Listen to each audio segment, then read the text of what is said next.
After moving from China to further her education, Mengqi Ji successfully obtained a master's degree in mechanical and aerospace engineering from the University of Missouri. During that period, her future spouse, Joe Elledge, was also enrolled in engineering studies at the same university.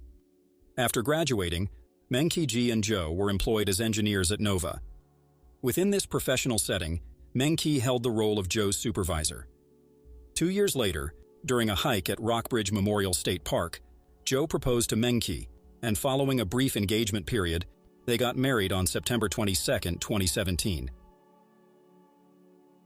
Upon discovering her pregnancy, Mengqi was filled with joy. However, after the birth of their daughter, challenges began to arise.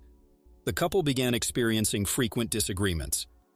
Mengqi's parents traveled from China to assist in caring for their granddaughter, but rather than alleviating the situation, their presence escalated the tension between Joe and Mengqi.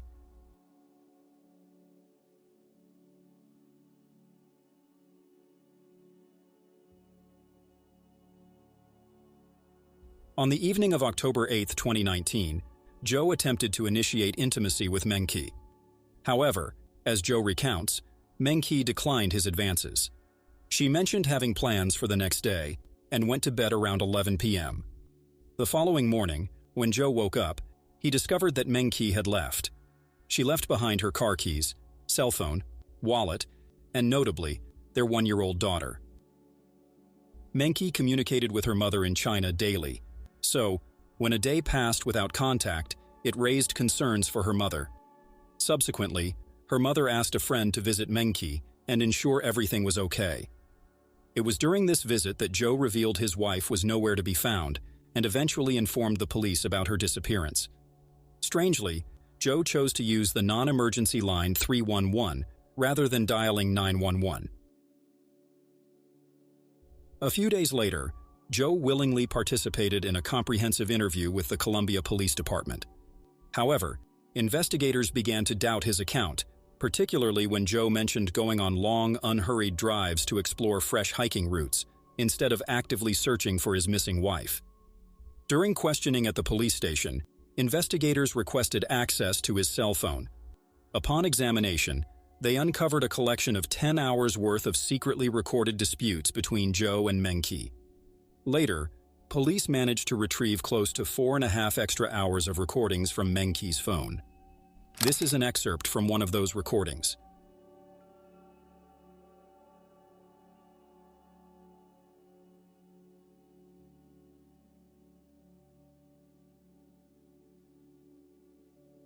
The Columbia Police Department revealed their decision to launch a criminal investigation into the case of Mengqi's disappearance.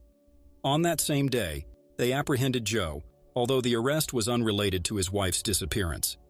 Instead, he was taken into custody on suspicion of abusing his child. Upon questioning, Joe admitted that he pinched the baby one day when she was crying. Consequently, he was assigned a bail amounting to $500,000. After analyzing cell tower records, investigators uncovered that on the day Joe claimed his wife went missing, he had visited the Lammen River, situated roughly 40 minutes away from the couple's residence. Joe had omitted this detail when speaking with the police, raising suspicions about the potential connection between the river and Mengqi's disappearance. The Highway Patrol conducted an initial surface search at the river, with the hopes of discovering potential clues. However, none of these efforts yielded any results. Even after several months of dedicated searching, authorities remained unable to locate Mengqi. As a tribute to her, her mother took part in a memorial vigil held at the Lammen River. Despite Mengqi's continued absence, the then Boone County prosecutor, Dan Knight, chose to press first-degree murder charges against Joe. After evaluating the audio recordings discovered on Mengqi's phone, Dan became persuaded that Joe played a role in his wife's disappearance. He and his team commenced preparations for the trial.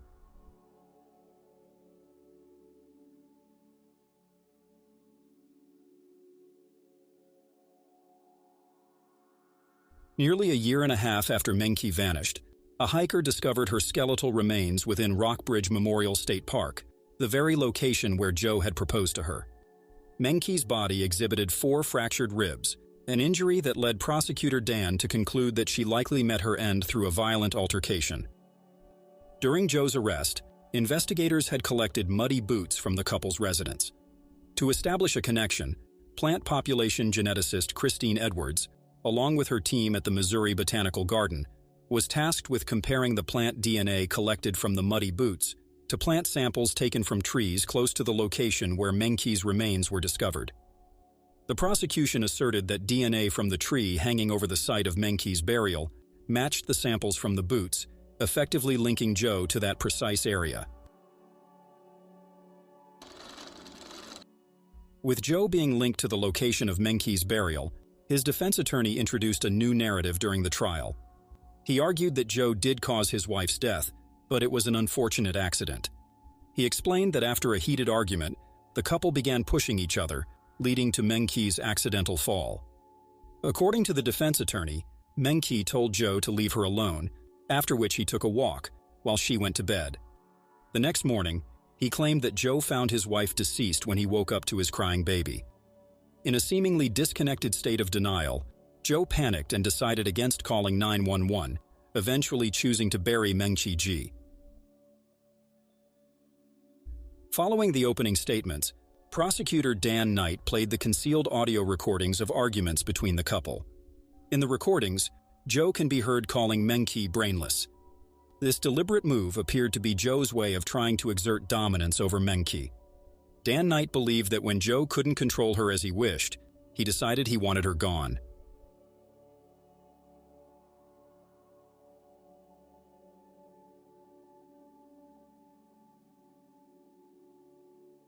Following a 10-day trial, both legal teams presented their concluding statements.